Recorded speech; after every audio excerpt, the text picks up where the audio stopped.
ചെന്നൈയിലെത്തുന്നു. ഭരതേട്ടൻ്റെ വീട്ടിൽ പോയി പലതവണ ഭരതേട്ടൻ്റെ വീടിൻ്റെ ഫ്രണ്ടിൽ കൂടെ നടന്നു.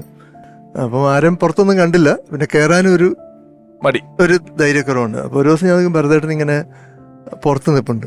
സിദ്ധാർത്ഥൻ കുഞ്ഞാ, പുള്ളിയും ലളിത ചേച്ചിയൊക്കെ അവിടെ നിൽപ്പുണ്ട്. പുള്ളി ഇങ്ങനെ വയറിലൊക്കെ തടയി ഇങ്ങനെ നിൽപ്പുണ്ട്. അപ്പോൾ ഞാൻ അകത്തേക്ക് കയറി. എന്നെ കണ്ട പുള്ളി ഇങ്ങനെ നോക്കി, വളരെ കാര്യമായിട്ട് നോക്കി.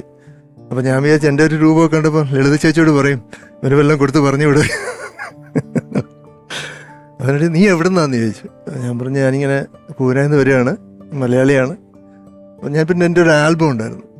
അന്നപ്പോഴത്തേക്ക് കെ മോഹനും മുരളീധരനും ഒക്കെ എടുത്ത ഒരു കുറെ ചെറിയൊരു ആൽബം അത് ഞാൻ ഭരതേട്ടനെ കാണിച്ചു. അന്നേരം ഭരതേട്ടൻ പറഞ്ഞു നിന്നെ ഉപയോഗിക്കാം, ഒരു 10 ദിവസം കഴിഞ്ഞ് വരാൻ പറഞ്ഞു.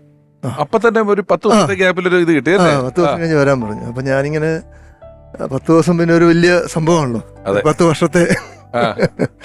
അപ്പോൾ ഇങ്ങനെ 10 ദിവസം കഴിഞ്ഞ് ചെല്ലുന്നു. അപ്പോൾ ഇങ്ങനെ ഭരതേട്ടൻ പറഞ്ഞു നിന്നെ ചിലമ്പ് എന്ന് പറഞ്ഞൊരു സിനിമയാണ് ഞാനിപ്പോൾ ചെയ്യാൻ പോകുന്നത്. റഹ്മാനാണ് ഹീറോ.